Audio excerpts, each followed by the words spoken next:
Hello, everyone. Today is Friday, February 4th, 2022. Sonan Gold produces 95% of lubricants.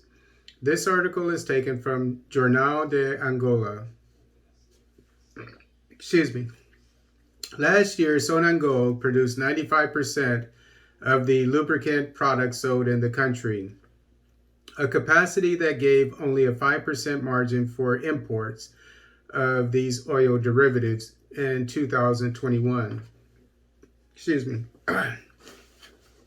According to data provided by Angop, the percentage sold is supplied by the National Oil Company's Lubricant Factory with a production capacity of 17,600 metric tons per year. Last year, approximately 6,700 metric tons were produced, representing 95% of the products sold, and the deficit of 5% corresponding to a range considered to be of special importance acquired by this Angolan firm.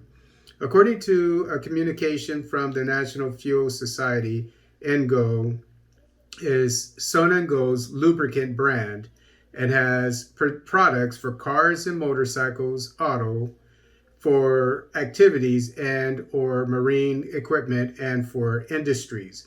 Unlike lubricants, the volume of fuel imports in 2021 was approximately 67%, and fuel purchases amounted to around 3.7 million metric tons of products, with diesel accounting for 48% and gasoline for 31%.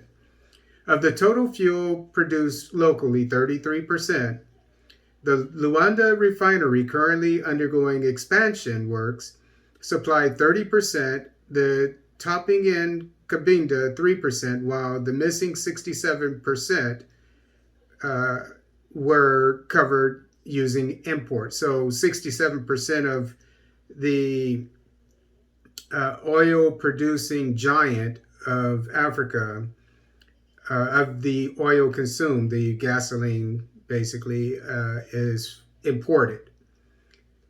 And 33% is produced and refined locally.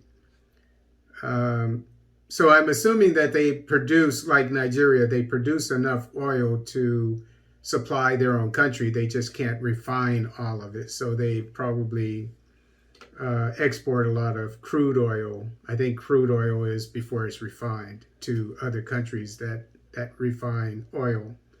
And as it says, they're working to expand their refineries. So obviously, so that they can produce all of their used oil, consumed oil, and export the rest of it, which is what Nigeria is doing with the help of Dangote, the richest person in Africa. Let's see, I think I already went on. The document also attests that the import of diesel and gasoline represented an annual cost of approximately $1.750 billion. So that's almost $2 billion that they could be saving annually, basically. It is expected that the intention to eliminate the need to import fuels in Angola will be materialized with the construction and expansion projects of the Luanda, Cabinda, and Lobito refineries, the latter until 2025. 2021 published in the newspaper Pacasa das Sonangol, referring to the month of January, its chairman of the board of directors, Gaspar Martins, highlighted the expansion of refinery projects, which will allow even more the external independence of derivatives. But the main point of this article is not that Angola plans to, in about 3 years, produce all of its oil that it consumes, which is great news in itself. But the thing here is they are producing 95% of the lubricants that are used in the country in Angola. And that is phenomenal. And this is a perfect example of what a Pan-Africanist nation, of what all Pan-Africanist nations should be doing.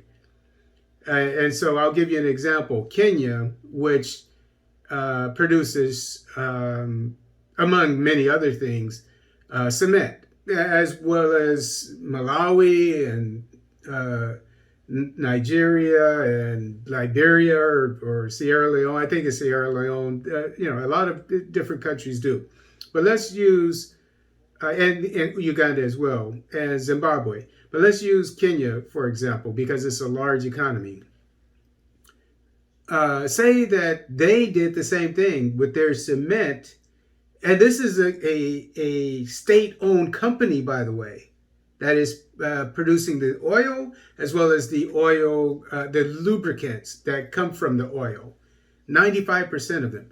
So say the state-owned cement company, or owned by an indigenous African, not of another race, an indigenous African. And this company produced 95% of the cement used in Kenya. You see what that does for Pan-Africanism? You see, it insulates us from the outside world. But anytime we have to depend on the outside world to help us in any way, it's taking from our economies, it's taking food from the plates of our people.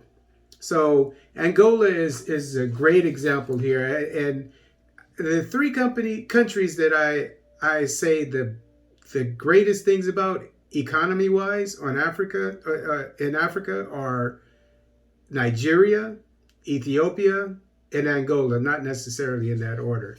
I hear a lot of great things. Angola, not as much as the other two as far as volume, but this shows you what the kinds of things that they are up to.